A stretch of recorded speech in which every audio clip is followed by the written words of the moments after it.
cứu vớt kẻ có tội. Ấy là lời chắc chắn đấng đem lòng tin trọn vẹn mà nhận lấy. Bởi Chúa yêu thế nhân sống trong ô tội lầm than, nên sai trốn thiên cung lìa ngôi bao giáng sinh nơi trần gian. Ngày vào trần gian để cứu nhân loại, ai tin Ngài thì tội người được tha, được làm con của Đức Chúa Trời, được sống đời bình an vui thoáng.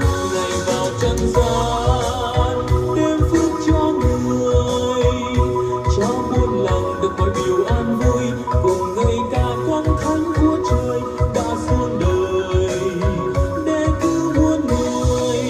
Có mấy người cha nghèo cùng thức để canh giữ bầy, bất ngờ một thiên sứ sáng trưng hào quang làm họ thật sợ hãi. Sứ thanh truyền phát rằng có tin vui này anh em, hôm nay ở Bê-lêm thành David đã cứu tinh hạ sinh.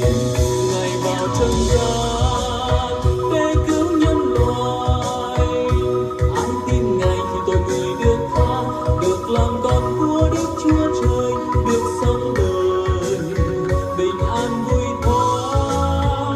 Ngày vào trần gian đem phước cho người, cho muôn lòng được mọi điều an vui, cùng ngợi ca con thánh của trời đã xuống đời để cứu muôn người.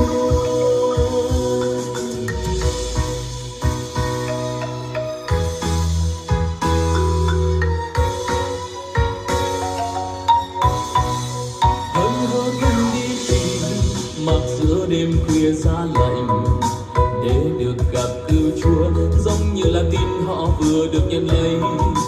Thấy Chúa trong bóng râm, cuốn khăn đang nằm bình yên, bề bề tiếng chiên kêu mừng con thánh giáng sinh nơi trần gian.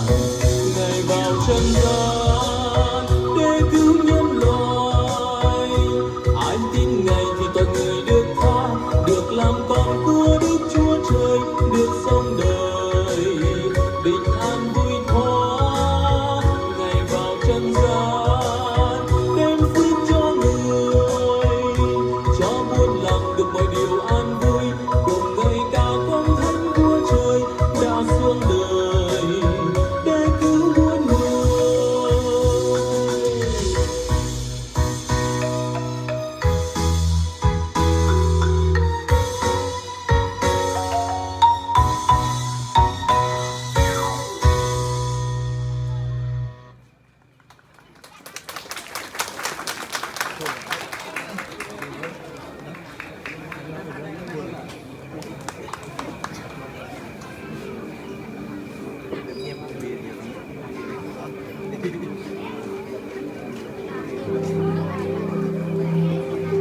Mag bé ở bên bang bình lạc ai lạc ra, vừa cơ khoai yang rele amang latna, bare tele lúc noa ke binta, tôi hang ra bom nhap ai teng hồ chim le, vừa cơ rồi này mang play David, ra te geng le ke binta sa jo bom play, như chỉ Chris khoai yang, berada tele maaf khoai yang rai mang latna, sa jo lạc ai lebrong, chịu toh ni ke ai te, no toh maaf khoai yang rai mang latna.